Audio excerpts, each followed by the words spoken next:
Este é o Conversas Cruzadas aqui na TV Com. Apagão na mão de obra, o apagão de mão de obra, esse é o nosso assunto hoje. Onde é que estão as raízes, as causas desse problema e como é que se resolve? É a questão do salário, são os benefícios do governo, os programas sociais que desestimulam o cidadão a procurar emprego, é o salário que é baixo, um desequilíbrio, de repente tem muita gente se formando na faculdade e sem experiência, e de repente não consegue inserção no mercado de trabalho, e contrapartida num nível mais técnico, na construção civil, prestadores de serviço, azulejista, eletricista, encanador, enfim, nessa área está faltando gente mesmo, é o que a gente escuta do segmento, acima de tudo, da construção civil. O seguro-desemprego é um problema ou não? Um grande problema. Como eu comentei com você aquela vez lá na rádio, no meu ponto de vista, o encaminhamento, quem faz a pessoa, quem faz o encaminhamento do profissional para o seguro-desemprego deveria avaliar competências, avaliar se existem vagas, como é o caso do Cine, como eu comentei aquela vez. Às vezes as pessoas procuram ou a Caixa Econômica ou o Cine. Quantas vagas nós abrimos no Cine? E existe um acompanhamento, existe um encaminhamento. Então, eu acho que essa política tinha que ser mudada. Tinha que se aproveitar essa mão de obra recém-saída. Os sindicatos tinham que motivar para fazer encaminhamento. Quantas vezes nós, consultores de recursos humanos, ligamos para sindicatos, associações de classe, o próprio Cine, colocamos as nossas vagas e não recebemos essas pessoas que saem dos seus empregos num dia e no outro já estão no seguro-desemprego. O professor, ele vai me pegar Com certeza. Novamente. Mas eu tenho a dizer o seguinte, como as empresas pequenas sofrem com o problema do seguro-desemprego. E aí volta novamente ao mesmo problema. O que acontece? De fato, nas empresas, o empregado menos qualificado, menos preparado, ele não se compromete com a empresa.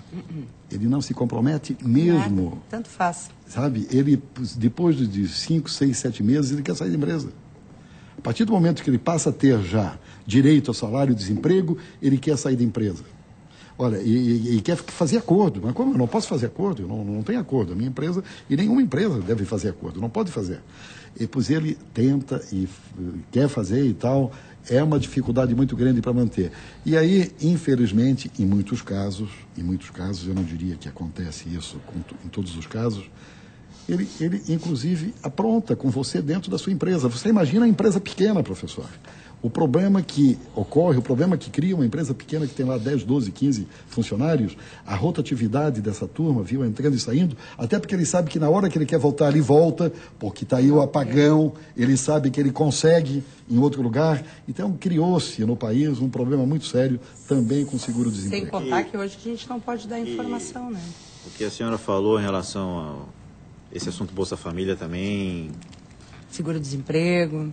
É aquela história do ensinar a pescar, do peixe, né, do paternalismo, e também tem outra coisa, né? Tem muita gente que tem a malandragem que não quer assinar carteira para receber duas coisas ao mesmo tempo, né? Então... Se diz só que o empregador não quer assinar a carteira dele, né? Mas não, que a empresa que não quer. Eles não diariamente. Querem. Mas tem um caso de confecções no Nordeste que aconteceu isso. Sim. Mas eu só queria falar um outro ponto aqui, que eu acho que a gente está falando aqui da base da pirâmide, está falando também de qualificação de mão de obra. Tem uma outra coisa que acontece também. Não sei se vocês têm conhecimento. Uma coisa até que eu falo quando eu vou falar sobre apresentações nossas ali de sucessão e governança familiar pelo Estado, aí vou palestrar em algum lugar, principalmente são estudantes, é que também o topo da pirâmide tem problemas. Vocês sabiam disso? Se ficar uma empresa grande hoje, principalmente se ela é multinacional ou se ela realmente é grande e ela ficar sem um diretor ou sem um presidente, ela vai ficar por um bom tempo sem um executivo. Sim, os salários dos executivos estão lá em cima. Porque os requisitos são vários, né, são enormes. Né, para começar pelas línguas, né, para começar pela qualificação em si. A calculadora não é HP12C, é 17B2 e assim por diante. E realmente não adianta, vai procurar nos headhunters e não se encontra. E óbvio que os bons, né, que é lá no topo da pirâmide, eu nunca vou conseguir chegar lá porque lá é muito estreito. Não, é porque realmente não tem qualificação para chegar lá. Então eu digo, ó, vão estudar porque realmente... Não só estudar. Ser um diretor de uma empresa grande ou um presidente realmente tem todo um caminho a ser seguido e realmente... De experiência e capacitação, e né? também de estudar isso e capacitação. Que eu ia falar, não é só estudar. Por isso eu defendo a bandeira do profissional de recursos humanos. Ser estratégico é ver lá na frente.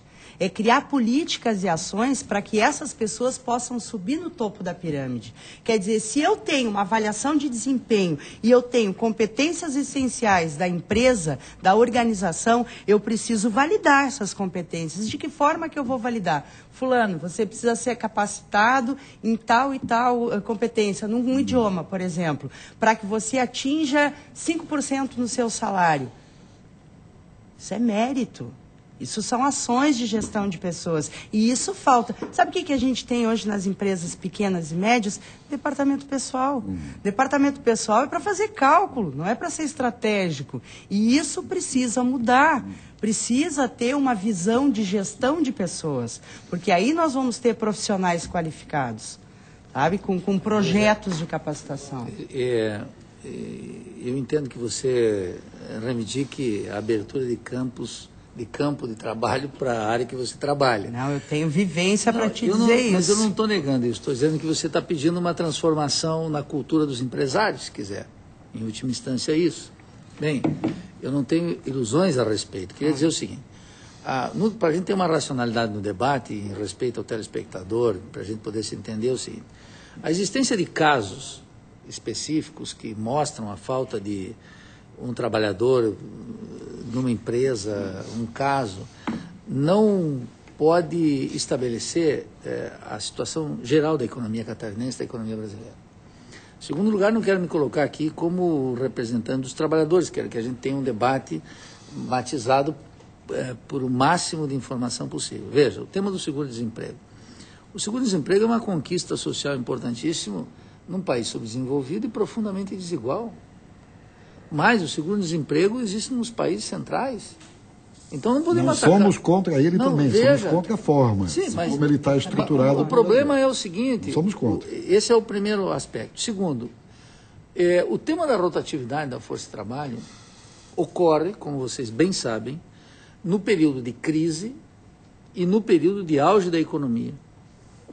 No período de crise e no período de auge da economia. No período de baixa da economia, quando as condições do mercado de trabalho são mais precarizadas do que elas já são no Brasil, é muito comum, sobram trabalhadores e sobram esses trabalhadores que vocês estão dizendo que são qualificados. E, portanto, os salários vão para baixo, a rotatividade é muito alta.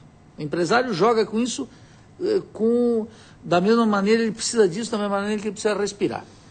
Quando nós temos um período rápido, sazonal, de uma certa elevação da economia, das taxas de crescimento, não generalizada de alguns setores, nós também observamos a rotatividade. O poder de compra da população brasileira nunca foi tão elevado como agora, e a rotatividade nos caixas do supermercado, nos atendentes, é gigantesca. Bom, professor, então você veja que, eu queria, por último, dizer assim, o caso de Santa Catarina, estava vendo aqui os dados também de dezembro, de janeiro de 2010, metade dos trabalhadores catarinenses recebem até 2 salários mínimos e 37% deles tinham 7 anos de estudo. Você veja que um sujeito que tem 10 ou 11 anos de estudo, ele está apto, ele está alfabetizado, ele está apto para entrar em um conjunto de atividades. Quer dizer, os salários em Santa Catarina, metade dos que estão empregados, ganhando até 2 salários mínimos, mostram um mercado de trabalho muito baixo. Bom, o maior pessoal, desculpe, Renato, o maior incentivo para manter um trabalhador numa fábrica pode ser perspectiva, cara. Mas perspectiva não se tem se o salário inicial não é bom. E eu preciso chamar um intervalo, porque se eu não chamo intervalo, quem não tem salário sou eu. Vamos para o intervalo e até já.